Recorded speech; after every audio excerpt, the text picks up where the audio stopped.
Okay, let's unpack this. You know that classic small town vibe, Friday night lights, everyone at church potlucks, and a diner slinging the best pancakes you've ever had. Oh yeah, totally idyllic. Now, picture that idyllic scene completely upended. A scream in the night, the sudden disappearance of a high school sweetheart, Right. and strange flickering lights in the woods that everyone ties back to an old local legend. That's the hook, isn't it? That's the fascinating starting point for our deep dive today, exploring this narrative, The Whispering Lights of Maple Hollow. It's a really compelling case study. It really is. Exactly. Our mission today is to sort of pull apart the layers of this story. It shows us how a personal mystery can quickly spiral into something much bigger, town-wide, really. A conspiracy. Yeah, conspiracy. Yeah. We're going to follow the clues, connect these events that seem unrelated at first, and see how one persistent individual, Jake, uncovers a truth that's, well, far stranger and more dangerous than any local folklore. And what really stands out is how something seemingly innocent, like a town legend, Yeah, just a story. can be twisted into a perfect cover for something illicit.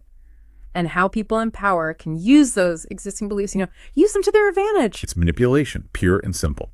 You're ready for some genuine aha moments as we dissect this source. Okay, so the source we're looking at today sets the scene in Maple Hollow, Ohio. It immediately paints this picture of cherished traditions, high school football, Big deal in small towns? community gatherings, festive holiday decorations. It's presented as the kind of place where, nothing truly bad ever happens. Perfect facade. Exactly. But as we quickly learn, beneath this cozy surface, something profoundly unsettling begins to disturb the peace. We're introduced to Jake Sullivan. He's a 24-year-old mechanic. Just a regular guy. And his world is completely shattered when his high school sweetheart, Sarah Monroe, vanishes right after the annual Harvest Festival. And the town's reaction is immediate, right? Yeah. The immediate comforting town narrative is that she simply ran off to Chicago, pursue a music career. Which is convenient, isn't it? It lets everyone off the hook, avoids asking hard questions. Totally. It's an easy assumption. But Jake knows better. He insists Sarah would never leave without her guitar, or at least a proper goodbye. It just doesn't fit. And this is precisely where the narrative starts to unravel the town's easy assumptions, isn't it?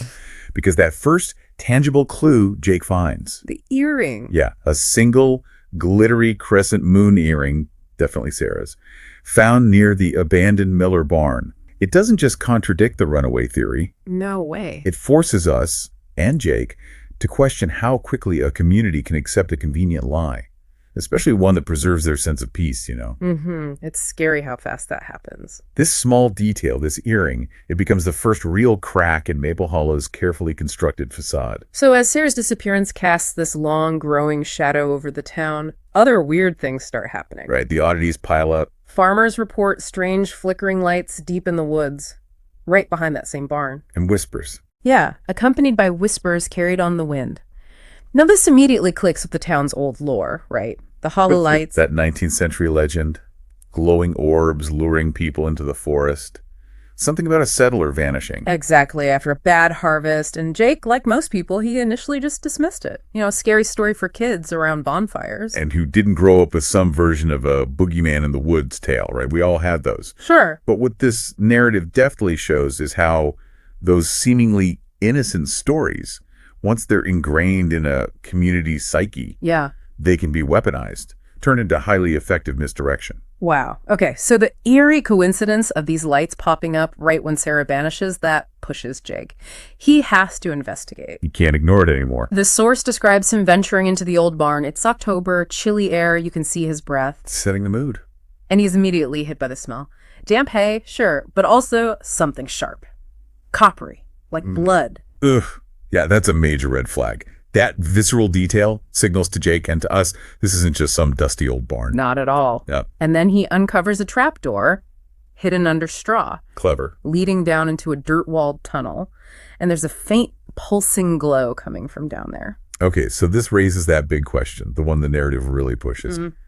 What is the real story behind this old legend now? It's clearly not just folklore anymore if it's connected to Sarah. Right. And Jake feels this gnawing guilt. Sarah's last text. Oh yeah, the text. Found something weird at the barn. Meet me tomorrow. He never answered. He was stuck doing an oil change. Ooh, that's rough. That guilt drives him. So he goes down, descends into that tunnel. It's a chilling moment described in the source. He finds this chamber carved with strange symbols, swirls and stars. Definitely not local Native American stuff he recognizes. Nothing completely alien to the area. And in the center, there's this glowing metal box humming ominously. Wires snake out into the dirt. Okay, weird tech. But then, the real horror, taped to the box. A photo. It's Sarah, bound and gagged, her eyes wide with fear. Horrifying. Proof she didn't run away. And the message scribbled on the back in red ink. Keep quiet or she's next. Chilling. That single photo is the definitive turning point. It doesn't just shatter the runaway illusion, it completely blasts it apart. Yeah, there's no going back now. And the narrative forces Jake, immediately, to connect this discovery to other weird things happening in town. Things that seemed random before. Like what? Well, the sudden unexplained quitting of the history teacher, Mr. Larson. Remember him? Oh yeah, vanished practically overnight. New security cameras suddenly appearing all around the town square. Whispers about private investors buying up local land like crazy. Huh. Okay, I see it now. What the source is doing here is revealing how seemingly disconnected anomalies, once you see them through the lens of this personal crisis, they suddenly align. They form a much larger, more unsettling pattern. It's organized. Exactly. These aren't just coincidences anymore. They're pieces of a much bigger puzzle starting to click together. So for Jake, sleep is impossible after that. Understandably. How could you sleep? And then, at 3 a.m., another twist. An unknown number sends him a video message. It's Sarah. She's live. Alive, yes, but whispering this dire warning. Jake, they're watching. Don't trust the lights. Don't trust the lights. Wow. The video cuts to static, but just before it does, you see a hooded figure holding one of those glowing orbs from the legend. Okay, so the lights are real, but not supernatural. Exactly. This is where Jake has his big revelation about the hololights. They aren't ghosts. He realizes they were actual signals used by smugglers back in the 1800s to mark safe paths through the woods. Ah, a historical basis twisted into folklore. Right. And it makes him wonder, is this a modern version? Smuggling drugs, maybe? Or something even worse? That specific detail from the source about the historical use of the lights, that's critical. It shows us how a real historical practice can get obscured by folklore over time, only to be repurposed generations later for something else entirely. So Jake needs answers. He heads to the library, the classic small-town staple. Perfect place for digging into the past. He digs through old newspapers. And what he unearths, it really shows the deep roots of this thing. What does he find? A 1970s article about hippies arrested near that same barn for running an underground fight ring. Okay. But the charges were mysteriously dropped after a, quote, donation to the town. Ah, convenient. Smells like corruption already. Then another clipping, 1990s, a geologist surveyed the land around there, warned about unstable caverns underground, and then he just disappeared. Vanished. Whoa. Okay, that's a pattern. Convenient disappearances, dropped charges, spanning decades. It just solidifies Jake's suspicion, right? This narrative reveals this long-running pattern of hidden illicit activity in Maple Hollow. It suggests a highly organized cover-up maintained by powerful figures for a long, long time. Deeply embedded. So armed with this growing evidence, this historical pattern, Jake decides to confront the town's key figures. He's got to try, right? Has to. Who does he go to first? Mayor Thompson. Slick politician type. Known more for photo ops than actual leadership. The worst kind. The mayor immediately dismisses Jake's concerns, suggests Sarah just ran off like everyone thinks, tells him to let the sheriff handle it, basically buzz off. Stonewalling. Classic. So then Jake goes to the sheriff. This is a burly guy who actually coached Jake's Pee Wee football team, someone he's known his whole life. A figure of trust, supposedly. Yeah, that should be different. But the sheriff also quickly dismisses the earring, says Sarah probably dropped it ages ago, and he pointedly avoids eye contact the whole time. Oh, that's damning. The lack of eye contact. It's a total gut punch for Jake, a fundamental betrayal. And this is where the narrative really exposes the vulnerability of community trust, doesn't it? Absolutely. What's chilling here is how quickly those in authority just deflect. They try desperately to maintain the town's normal facade, even when faced with compelling evidence. They stick to the script. It highlights that classic manipulation tactic. cast doubt on the inconvenient facts, point back to the easy pre-existing stories Sarah running off. They activate the town's collective desire for normalcy. It makes it easier for people to just accept their version. Yeah, makes people complicit without even realizing it. Jake's trust in those supposed pillars of his community, loyalty, honesty, protection, it just completely crumbles. It's a stark illustration of how deep deception can run when powerful people are involved. So, with the local authorities clearly compromised, Jake realizes he's completely on his own. No one's going to help him. He has to finish this himself. It's the night of the town's Halloween parade. Everyone's distracted. He slips away, goes back to the barn. This time he's armed crowbar, his dad's old hunting knife. He's ready. Going back into the belly of the beast. The glow in the tunnel is stronger now, pulsing, almost like a warning. He finds that mysterious metal box again. This time, it's open. And inside. Just a USB drive. Nothing else. Huh. Digital secrets. He plugs it into his phone. And there it is, the shocking truth. The real racket behind everything. What is it? Files. Blueprints of the town, marked with extraction points. Extraction points. For what? This isn't about drugs, not about fight rings. This source reveals it's about rare minerals hidden in those caverns beneath Maple Hollow, worth millions. Wow. Illegal mining. That explains the geologist's disappearance and the land grabs. Totally. And the USB drive also has names. The people profiting. Let me guess. The mayor. The sheriff. And get this, even Miss Clara, the seemingly sweet, kind librarian. No.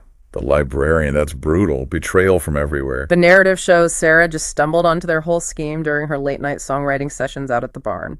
Wrong place, wrong time. Tragic. She just wanted a quiet place to write songs. Just then, footsteps echo behind him in the tunnel. Oh boy. Company. Jake spins around, faces a masked figure holding one of those glowing orbs. Not a ghost. Not a ghost, it's a high-tech beacon, a modern twist on the old legend. And the figure's growl. It's unmistakable. Ooh, Mr. Larson, the ex-history teacher, the one who conveniently disappeared. Of course. He knew the history, the land. Maybe he orchestrated parts of it. A desperate struggle kicks off. Jake manages to shatter the orb, plunging the tunnel into total darkness. He makes his escape as Larson's shouts fade behind him. Close call, but he has the proof now. And he knows he can't trust anyone local. So Jake bypasses Maple Hollow PD entirely, goes straight to the feds. Smart move. The only move, really. By dawn, the barn is swarming with federal agents. They find Sarah in an abandoned mill nearby, shaken, but alive, Right. tied up by Larson's crew. Thank goodness. Alive. The mayor and sheriff are arrested. Their whole elaborate, decades-long scheme is exposed. And their clever plan. Using the existing hololight myth, maybe even amplifying it. Exactly. To scare people away from the woods, away from the barn, it created the perfect ready-made cover for their illegal mining operation. Ingenious in a dark way. Maple Hollow's heart, its trust, its cherished traditions, it definitely takes a massive hit. But the narrative ends on a slightly hopeful note. The community starts fighting back, holding candlelit vigils, beginning that slow process of rebuilding, but this time around truth. Yeah, and Jake standing outside the diner. Sarah's earring is now the symbol of survival, of the truth coming out. The lights in the woods are gone. But he's left wondering. And so are we, right? Absolutely.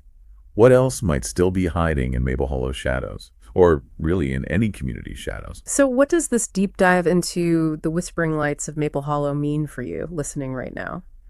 I think this narrative really shows us that sometimes the most comforting stories, the small town charm, the local legends you grew up with, The things that feel safe. the trusted figures in your community, paradoxically, they can hide the most unsettling truths. It really prompts us to look closer at what we take for granted. Yeah, and to question how easily familiar stories or just common knowledge can be twisted, turned into a smokescreen for illicit activities by people who stand to gain from it. It's powerful manipulation. Indeed. This story highlights how a community's own folklore, something that might have once been a source of comfort or maybe a genuine warning, can be deliberately co-opted, turned into a tool for deception. Makes it hard to see clearly. It forces us to consider how deeply intertwined a community's cherished folklore can become with its hidden truths. Makes it incredibly difficult to distinguish, genuine mystery from deliberate long-term manipulation. So it really makes you think, doesn't it? Definitely. What secrets might be lurking just beneath the surface in your own community? Veiled perhaps by common knowledge or some charming piece of local folklore? Something to mull over until our next deep dive.